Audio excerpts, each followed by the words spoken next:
আসসালামু আলাইকুম রহমতুল্লাহ। বন্ধুরা, আমি ইবাদত হোসেন আছি আপনাদের সাথে অ্যাবাউট দ্য ল ইউটিউব চ্যানেলের পক্ষ থেকে সবাইকে শুভেচ্ছা ও অভিনন্দন। আজকে আমরা কথা বলবো ব্যারিস্টারি পড়ার খরচ নিয়ে। ব্যারিস্টারি পড়তে কত টাকা প্রয়োজন হয় সে ব্যাপারে মোটামুটি ধারণা দেওয়ার চেষ্টা করব ইনশাআল্লাহ। আগের ভিডিওতে কীভাবে ব্যারিস্টারি পড়তে হয় বা কোথা থেকে পড়তে হয় সেই ব্যাপারে মোটামুটি ধারণা দেওয়ার চেষ্টা করেছি। যদি আগের ভিডিও দেখে না থাকেন তাহলে আগের ভিডিওটা দেখে এসে এই ভিডিও দেখার জন্য অনুরোধ করব, তা না হলে সঠিকভাবে বুঝতে পারবেন না। প্রথমত আপনাকে ব্রিটিশ স্বীকৃত কোনো বিশ্ববিদ্যালয় থেকে ব্রিটিশ ল এলএলবি কমপ্লিট করতে হবে। ব্রিটিশ ল এর এই ডিগ্রিটা আপনি বাংলাদেশ থেকেও নিতে পারেন বা লন্ডনে গিয়েও নিতে পারেন। আপনারা জানেন যে প্রতিটা বিশ্ববিদ্যালয়েরই একটা আলাদা আলাদা ডিমান্ড থাকে। সবার টিউশন ফি, তাদের আইএলটিএস স্কোর, তাদের লিভিং কস্ট সব কিছুই আলাদা আলাদা হয়ে থাকে। তো আপনার অ্যাবিলিটি অনুযায়ী যে আপনি কেমন জায়গায় পড়তে পারবেন, দেশে পড়বেন নাকি দেশের বাইরে পড়বেন, সেটা আপনাকেই সিলেক্ট করতে হবে। ইংল্যান্ড গিয়ে এই ডিগ্রিটা যদি আপনি নিতে চান, আপনাকে বেশ কিছু জিনিস মাথায় রাখতে হবে, যেরকম টিউশন ফি, লিভিং কস্ট, আপনার ব্যাংক স্টেটমেন্ট, আইএলটিএস স্কোর সহ প্রতিটা বিশ্ববিদ্যালয় বিভিন্ন ধরনের ডিমান্ড করে থাকে। তাদের সব কিছু ফুলফিল করে আপনাকে ভিসার জন্য অ্যাপ্লাই করতে হবে। আপনি আবেদন করার পর তারা আপনার সব কিছু দেখে আপনাকে একটা ইন্টারভিউয়ের ব্যবস্থা করবে। সেখান থেকে যদি তারা মনে করে যে আপনি তাদের এই ডিগ্রিটা নেওয়ার জন্য সঠিক আছেন, তো তাহলে তারা আপনাকে ভিসার ব্যবস্থা করবে এবং আপনি ইংল্যান্ডে গিয়ে যে ইউনিভার্সিটিতে আপনি অ্যাপ্লাই করতেছেন সেখানে আপনি যে এটা পড়ালেখা কন্টিনিউ করতে পারবেন। ইংল্যান্ডের বিশ্ববিদ্যালয়গুলির টিউশন ফি 3 বছরে 27 থেকে 30,000 পাউন্ড পর্যন্ত হয়ে থাকে, যেটা বাংলাদেশি টাকার প্রায় 35 থেকে 40 লক্ষ টাকা। তো আপনি বুঝতেই পারছেন যে ইংল্যান্ড থেকে যদি আপনি এই এলএলবি ডিগ্রিটা কমপ্লিট করতে চান, 3 বছরে আপনার প্রায় 35 থেকে 40 লক্ষ টাকা শুধুমাত্র টিউশন ফি বাবদ গুনতে হবে। তবে এই টাকা কিন্তু আপনাকে একবারেই দিতে হবে না। আপনি প্রথম বছরের টিউশন ফির যে 7 থেকে 10,000 পাউন্ড, তার থেকে আপনি 50 থেকে 60% পেইড করলে আপনি ভিসার জন্য অ্যাপ্লাই করতে পারবেন। মানে প্রথমত মোটামুটি 8 থেকে 10 লাখ টাকা হলে আপনি ইউকেতে মানে ইংল্যান্ডে এলএলবি করার জন্য আপনি অ্যাপ্লাই করতে পারবেন। বাংলাদেশে ব্রিটিশ স্বীকৃত 7টা প্রতিষ্ঠান রয়েছে যারা আপনাকে এই এলএলবি ব্রিটিশ ল পড়িয়ে থাকে।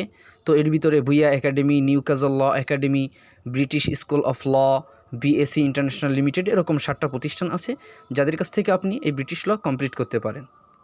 বাংলাদেশ থেকে এই ডিগ্রিটা কমপ্লিট করার জন্য আপনাকে 3 বছরে টিউশন ফি বাবদ 9 থেকে 10 লক্ষ টাকা গুনতে হবে। মানে হলো আপনি যদি বাংলাদেশ থেকে এলএলবি কমপ্লিট করতে চান তাহলে 10 লক্ষ টাকার মতো খরচ করলে আপনি এই 3 বছরের এলএলবি ডিগ্রি শেষ করে এই এলএলবির সনদ আপনি নিতে পারবেন। এলএলবি কমপ্লিট করার পরে তারপর বিপিটিসি বার প্রফেশনাল ট্রেনিং কোর্স এটা কমপ্লিট করতে হবে। মনে রাখবেন এলএলবি যে ব্রিটিশ ল এটা বাংলাদেশ থেকে করা গেলেও এই বিপিটিসি যে কোর্সটা, এটার জন্য অবশ্যই একজনকে ইংল্যান্ড যেতে হবে। পৃথিবীর একমাত্র দেশ ইংল্যান্ড যে কিনা এই বিপিটিসি পরীক্ষা নিয়ে যারা উত্তীর্ণ হয় তাদেরকে ব্যারিস্টারি সার্টিফিকেট প্রদান করে। এই বিপিটিসির জন্য আপনাকে ইংল্যান্ডের কোনো বিশ্ববিদ্যালয়ে ভর্তি হতে হবে। যারা এই বিপিটিসি বা প্রফেশনাল ট্রেনিং কোর্সটা করায় তাদের এখানে ভর্তি হয়ে তাদের এখান থেকে ওই কোর্সটা কমপ্লিট করে তারপর আপনাকে পরীক্ষার জন্য ইংল্যান্ডে 4টা ইন্স আছে যারা আপনার এই ব্যারিস্টারি যে সনদটা দিয়ে থাকে, সেই ইন্সগুলোতে আপনাকে যোগাযোগ করে সেখানে পরীক্ষা দিতে হবে এবং সেই পরীক্ষায় উত্তীর্ণ হতে পারলে আপনাকে ব্যারিস্টারি সনদ প্রদান করা হবে। তো এই বিপিটিসির জন্য একটা স্টুডেন্টকে অবশ্যই 15 থেকে 20 লক্ষ টাকা তার টিউশন ফি প্লাস লিভিং কস্টের জন্য গুনতে হবে।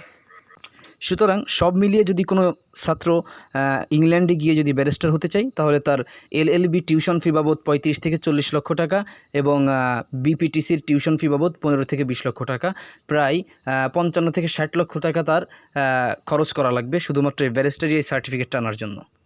আর যদি কোনো ছাত্র যদি বাংলাদেশ থেকে এলএলবি কমপ্লিট করতে চায় তাহলে তার সেক্ষেত্রে বাংলাদেশ থেকে কমপ্লিট করার জন্য 10 লক্ষ টাকা এবং বিপিটিসি করার জন্য 15 থেকে 20 লক্ষ টাকা, মোটামুটি 25 থেকে 30 লক্ষ টাকা তার এই ব্যারিস্টারি সার্টিফিকেট অর্জনের জন্য খরচ করতে হবে। অনেকের হয়তো বা টাকার অঙ্কটা শুনে মনটা খারাপ হয়ে গেছে যে আমি এত টাকা খরচ করে কীভাবে পড়তে পারবো।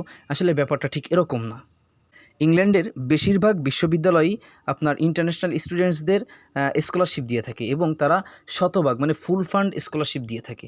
তো যদি আপনি আপনার যোগ্যতা দিয়ে যদি সঠিকভাবে আপনি অ্যাপ্লাই করতে পারেন, তাহলে আপনার সম্পূর্ণ ফুল ফান্ড স্কলারশিপ পাওয়ার সম্ভাবনা খুব বেশি আছে। যেটা যদি আপনি পেতে পারেন তাহলে আপনার কোনো মানে সম্পূর্ণ পড়ালেখা শেষ করতে আপনার 1 টাকাও খরচ হবে না, এবং আপনাকে যে ভাতাটা প্রদান করা হবে মাসে মাসে অথবা বৎসরে, সেটা দিয়ে আপনি আপনার বাড়িতে টাকাও পাঠাইতে পারবেন। আর দ্বিতীয়ত হলো, প্রথমত যদি আপনি 10 থেকে 12 লাখ টাকা খরচ করে প্রথম বছরে টিউশন ফিরে কিছুটা দিয়ে যদি আপনি ভিসা পাইতে পারেন, আপনি ইংল্যান্ডে যদি চলে যাইতে পারেন, তাহলে আপনার ওইখানে গেলে আপনি প্রতি সপ্তাহে 20 ঘন্টা কাজ করার সুযোগ পাবেন, এবং প্রতি বছরে তাদের ওইখানে আপনার প্রায় 1.5 থেকে 2 মাস ছুটি থাকে, তখন আপনি ফুল টাইম কাজ করতে পারবেন। এক কথায় আপনার টিউশন ফি আপনি নিজেই ম্যানেজ করে নিতে পারবেন। স্কলারশিপ কীভাবে পেতে পারেন অথবা কীভাবে স্কলারশিপের জন্য আবেদন করবেন, পরের ভিডিওতে আমরা সম্পূর্ণ আপনাদেরকে দেখিয়ে দিব। মনে রাখবেন, ইচ্ছা শক্তি থাকলে সব কিছুই সম্ভব। আজ আর না, দেখা হবে আইনের নতুন কোনো ভিডিও নিয়ে ইনশাআল্লাহ। ততক্ষণ ভালো থাকেন, সুস্থ থাকেন, আর আমাদের চ্যানেলের সাথেই থাকেন। আসসালামু আলাইকুম ওয়া রাহমাতুল্লাহি ওয়া বারাকাতুহু।